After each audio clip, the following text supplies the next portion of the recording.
Você realmente reagiria em um confronto? Existe uma pergunta que quase todo mundo acredita conseguir responder. Se algo acontecesse agora, eu reagiria? A maioria das pessoas imediatamente responde sim, mas existe um problema. Quase ninguém realmente sabe. Porque imaginar um confronto em segurança, sentado no sofá, é completamente diferente de vivê-lo quando o cérebro entende que existe risco real de morte. E é exatamente nesse ponto que muita gente descobre uma verdade extremamente desconfortável. O ser humano comum não foi feito para funcionar bem no caos. Nós gostamos de imaginar que agiríamos com clareza, que pensaríamos rápido, que protegeríamos nossa família, que tomaríamos decisões perfeitas. Mas o comportamento humano sob estresse real é muito diferente da fantasia. E hoje eu quero falar justamente sobre isso, sobre o que realmente acontece com a mente humana quando o caos começa. Porque entender isso talvez seja uma das coisas mais importantes para qualquer pessoa interessada em sobrevivência, segurança ou combate. E talvez, ao final deste vídeo, você perceba que a pergunta correta não é eu reagiria, mas sim, eu fui preparado para reagir? Existe um fenômeno extremamente comum chamado efeito congelamento, e ele é muito mais frequente do que as pessoas imaginam. Quando uma ameaça aparece de forma súbita, o cérebro humano frequentemente não reage imediatamente com luta ou fuga. Muitas vezes ele reage com paralisação. O indivíduo simplesmente trava. E isso não acontece porque ele é covarde. Isso acontece porque o cérebro está tentando entender o que está acontecendo. Existe um atraso entre perceber a ameaça, interpretar a ameaça e decidir o que fazer. E durante esse intervalo, a pessoa pode simplesmente parar. Literalmente parar. Quem já viu vídeos reais de assaltos, ataques, tumultos, massacres, acidentes graves, provavelmente já percebeu isto. Pessoas olhando sem entender, pessoas imóveis, pessoas andando lentamente, pessoas negando o que está acontecendo. Às vezes, o cérebro demora segundos preciosos para aceitar. Isto é real. E em situações violentas, segundos são enormes. O curioso é que muita gente assiste esses vídeos pensando, eu teria reagido melhor. Talvez não, porque sob adrenalina o cérebro humano muda drasticamente. A percepção muda, a cognição muda, a coordenação muda, a memória muda. Você deixa de funcionar como funciona normalmente. Um dos efeitos mais conhecidos disso é o tunnel vision, a visão de túnel. Sob estresse intenso, o cérebro reduz drasticamente o campo perceptivo. Você começa a focar obsessivamente em uma ameaça específica e perde consistência do resto. Isso acontece porque o cérebro tenta economizar processamento. Ele entende, aquilo ali é a prioridade máxima. O problema, o mundo continua existindo ao redor. Em confrontos reais, isso frequentemente faz pessoas não perceberem um segundo agressor, não enxergarem saídas, não identificarem cobertura, não perceberem familiares próximos, não entenderem o cenário inteiro. Existe uma enorme diferença entre olhar e perceber. Sob estresse, a percepção humana degrada violentamente. E isso vale inclusive para pessoas treinadas. Treinamento não transforma alguém em super-herói. Treinamento apenas reduz a deterioração. Essa é uma diferença importantíssima. Muita gente acha que treinamento cria perfeição. Não cria. O treinamento cria tolerância ao caos, quando bem estruturado. Outro fenômeno extremamente importante é o atraso cognitivo. O cérebro humano não gosta de situações inesperadas, principalmente situações incompatíveis com a normalidade. Por isso, muitas pessoas entram em negação durante eventos violentos. Elas procuram explicações alternativas. Deve ser brincadeira, devem ser fogos, deve ser outra coisa. O cérebro tenta proteger a própria estabilidade psicológica.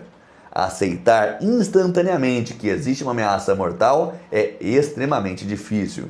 E isso gera atraso, muitas vezes fatal.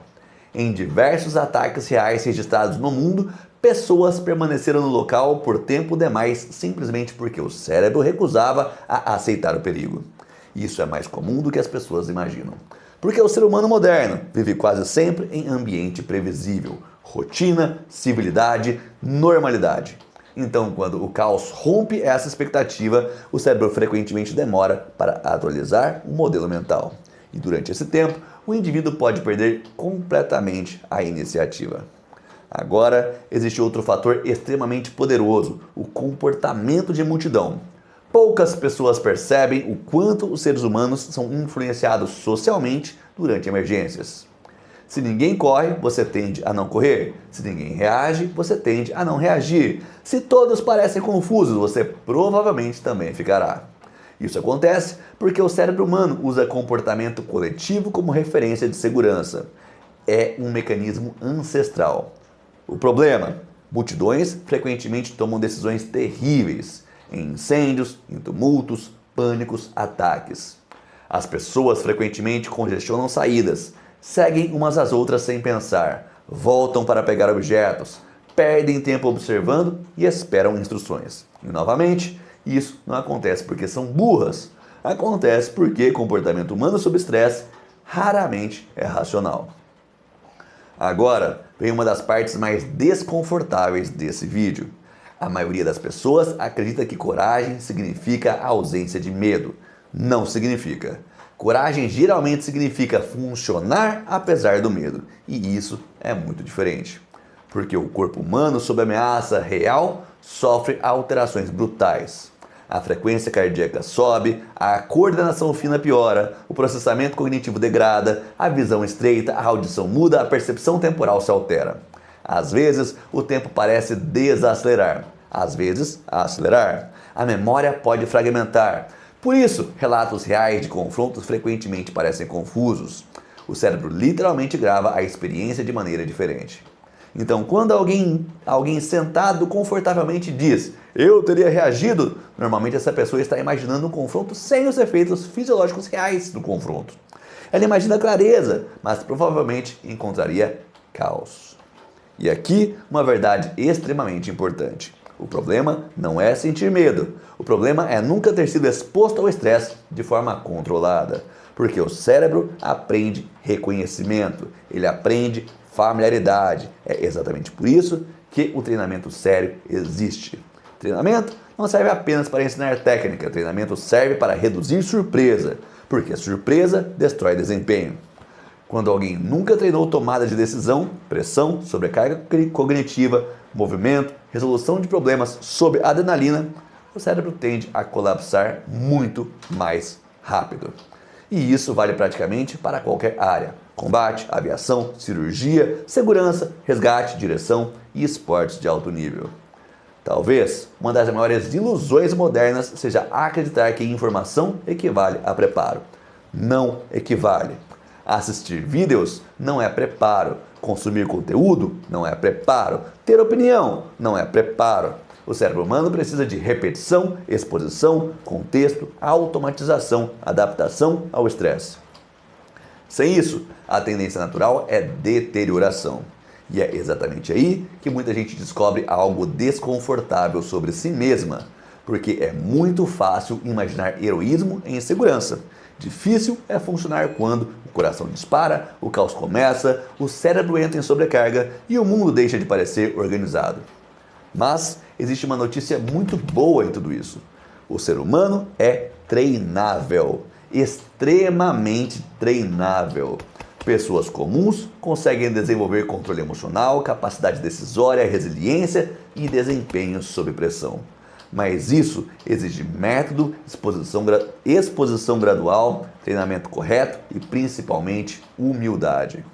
Porque o primeiro passo para melhorar é abandonar a fantasia.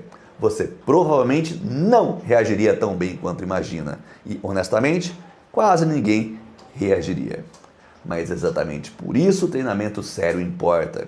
Não para transformar pessoas em personagens de filme, mas para reduzir caos, reduzir atraso, reduzir paralisia, reduzir degradação e aumentar a chance de funcionamento quando o cérebro quiser desligar.